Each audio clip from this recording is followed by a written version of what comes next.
Well, I thought I had a pretty crazy life, and then I met Judy. And then together we have some crazy lives, and then we put our crazy lives together, became bail agents. And boy, talk about a crazy life, you know? It's like it keeps going, you know? Wow.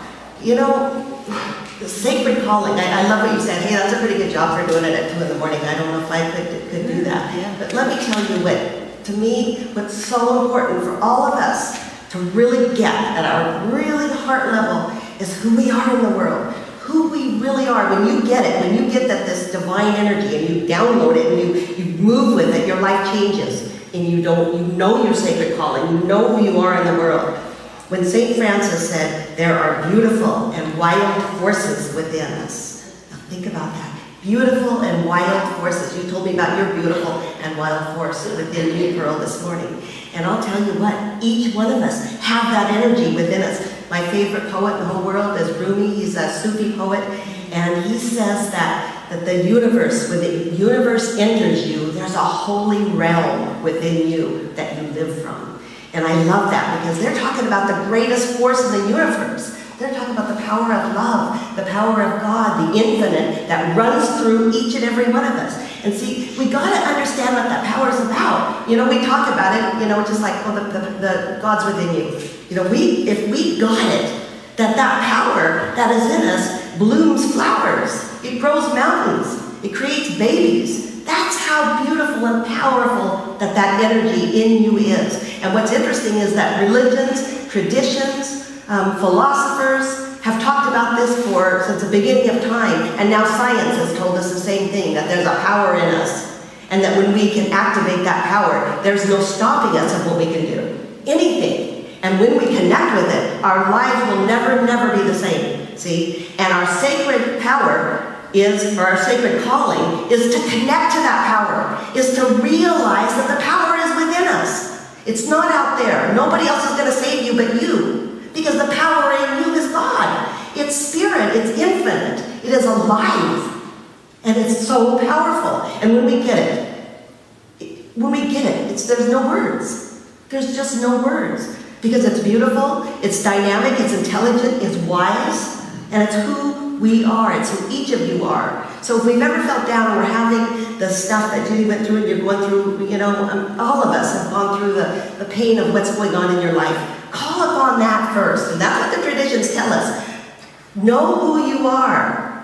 Know who your true identity is. You know, we're humans too. We're humans, but we are spiritual beings having the human experience. You know, our sacred calling is to connect to that power and then use it to the highest level of our divine possibility, right? And we keep growing. God grows us. The Spirit grows us. We get better and better and better the more we connect. We get bigger and better and more powerful. And I just love that. And we have a calling. We have a calling just because we're alive. That's the truth. When we were born, we had a calling, and it yearns to us. And when we're connected, it talks to us.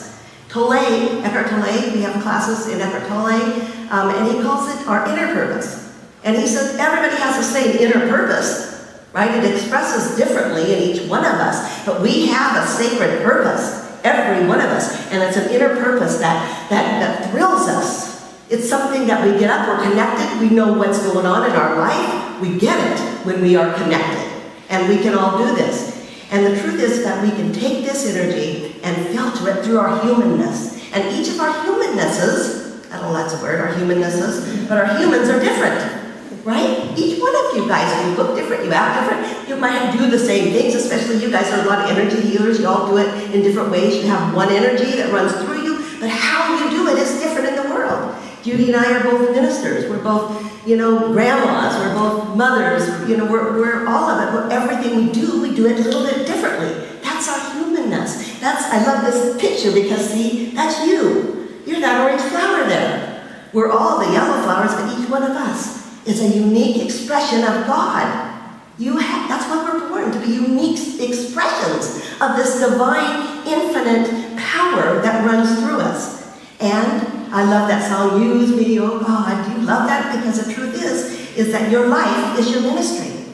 You don't have to have the job. Your life, everything that you say, do, who you contact, what you do with your life, that's your ministry. You're minister every bit as much as Judy and I are.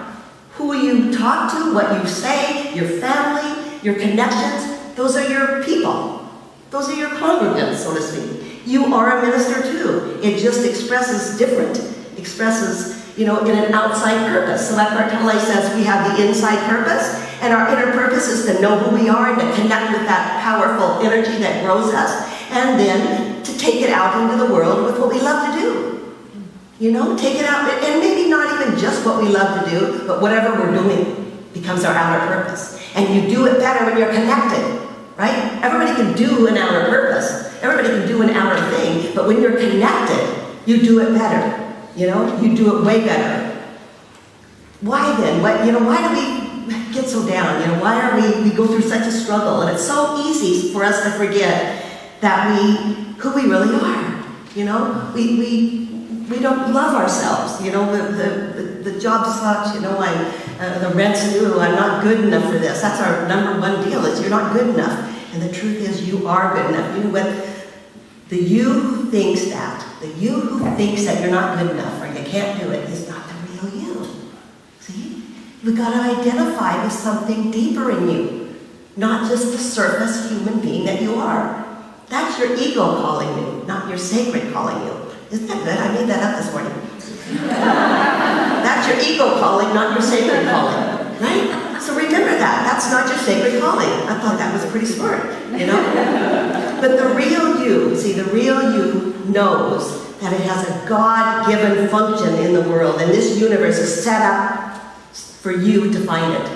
It's set up that way. And you'll know when you're connected what you're supposed to be doing, where you are guided to. It all is about listening. It's about opening up to knowing who you are. It's about being it in the world and then letting it attract back to you. And that's what I want to talk about for a minute. We're using Marianne Williamson's book. Judy read from it, The Law of Divine Compensation. And I want to tell you what that really means, what she says it means, because it's so key to our sacred calling.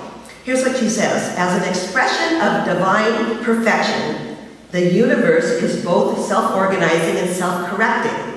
To whatever extent our mind is aligned with love, we receive divine compensation for any lack in our material existence. This is not just a theory, it's a fact. I call it, that's her, the law of divine compensation. Whenever our good is obscured by the appearances of a non-loving world, the universe is programmed to lift us out of that condition and return us to the abundant state. From spiritual substance comes material manifestation. So the guy I'm reading an interview that she had with this guy named Maston. And Maston says, well, then what's the difference between the law of compensation and the law of attraction? And I love this because I've always kind of wondered that. And I know a lot about the law of attraction. I've had some questions about it. And she says, the law of attraction says that if you use your mind in a certain way, then material results will follow.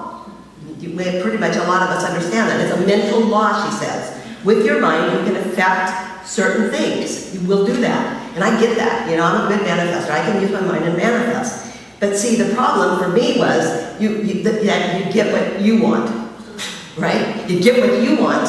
So what I'm saying is that when I use my mind for what I thought I wanted, I really got it, and that's scary because it's not what you really want. Does that make sense? Okay, so here's the difference. She says the law of attraction has been great for people to realize that they've had a power of thought, but that's only the beginning of a truly empowered life. Your mental power cannot make a flower blossom or soothe a baby's cry.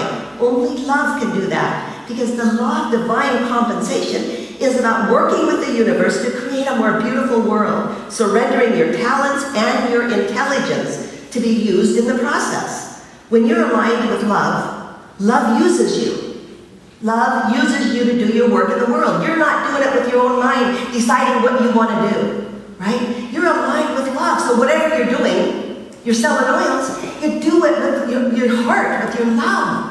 I love this. And then you talk to people out of love. That's what it's about. That's the law. It comes back to us.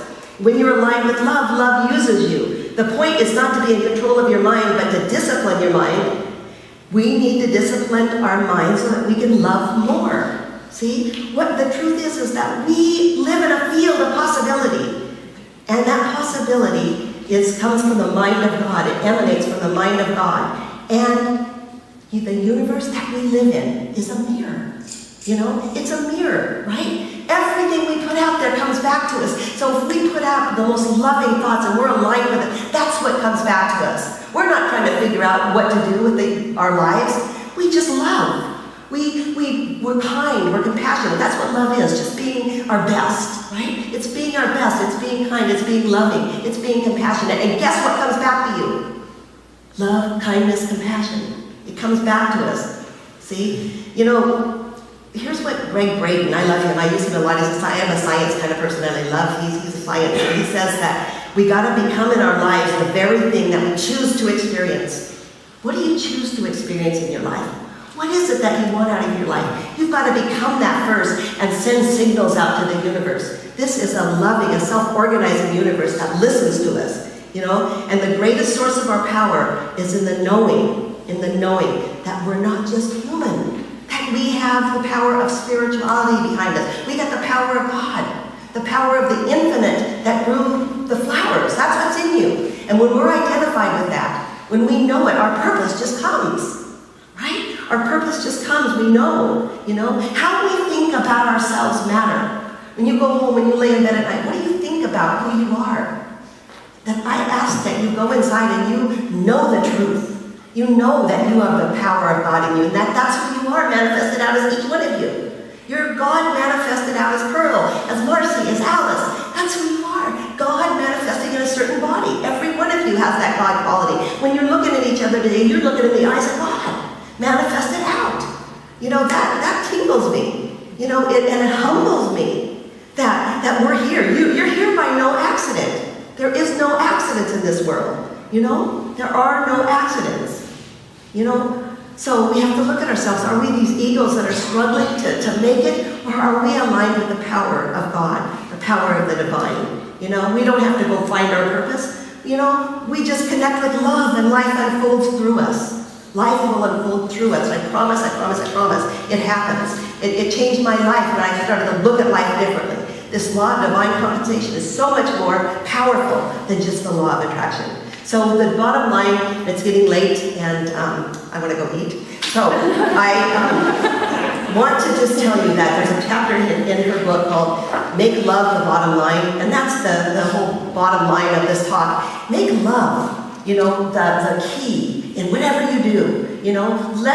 Tap in here before you do anything in your life. Before you talk to somebody. When you guys I'm thinking of you guys out here in your booths, pray up. See the love in another person, and your business, it goes like this. The truth is that, whenever I'm sitting up here and I just blast you guys with a bunch of love, and I feel the love back when I do that. And when I'm not, when my head's here, it doesn't come back, right? It's because I'm putting it out there. We go for a shift in our thinking. That's what it is. It's a shift in our thinking from fear to love, and that's what you're here for. That's your unique expression in the world, is to love, and that's your sacred calling. My prayer for all of us is that we fill our hearts with the knowing of those beautiful and wild forces that not Rumi, but who did I say talked about that? I think St. Francis said that. And so we fill our hearts with that, and then we share our gift and we give it back to the universe. And we remember that it all starts with loving here. Thank you.